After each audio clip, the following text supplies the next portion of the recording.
అంతకుముందు కేంద్ర మంత్రి ఖట్టర్తో సీఎం చంద్రబాబు సమావేశమయ్యారు. విశాఖ విజయవాడలో మెట్రో ట్రైన్ ప్రాజెక్టుకు ఆమోదం తెలపాలని కోరారు. ఆర్థిక మంత్రి నిర్మలా సీతారామన్తో కూడా చంద్రబాబు భేటీ అయ్యారు. పూర్వోదయ సాస్కీ పథకాల ద్వారా ఏపీకి చేయూత ఇవ్వాలంటూ విజ్ఞప్తి చేశారు. రాయలసీమ హార్టికల్చర్ హబ్ కోసం వచ్చే బడ్జెట్ లో నిధులు కేటాయించాలని కోరారు. పోలవరం నల్లమల సాగర్ లింక్ ప్రాజెక్టు పైన కూడా వీరిరువురి మధ్య చర్చ జరిగింది. ఇక కేంద్ర జలశక్తి శాఖ మంత్రి పాటిల్ తో గంటకు పైగా భేటీ అయ్యారు బాబు. సాగునీటి ప్రాజెక్టులకు అనుమతులతో పాటు వివిధ పథకాలకు నిధులు విడుదల చేయాలని కోరారు. ప్రత్యేకంగా విభజన హామీల్లో భాగంగా ఆమోదం పొందిన ప్రాజెక్టులకు ఆర్థిక సాయం అందించాలన్నారు.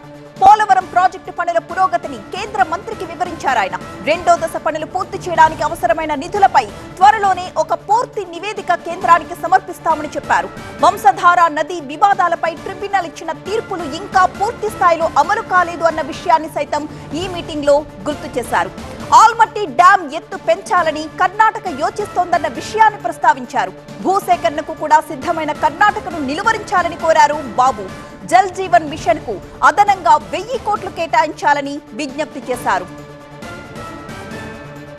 తరువాత కేంద్ర మంత్రి సోనోవాల్ ని కూడా చంద్రబాబు కలుసుకున్నారు. దుగరాజపట్నంలో national mega ship building ship repair cluster కి సహకరించాలని కోరారు.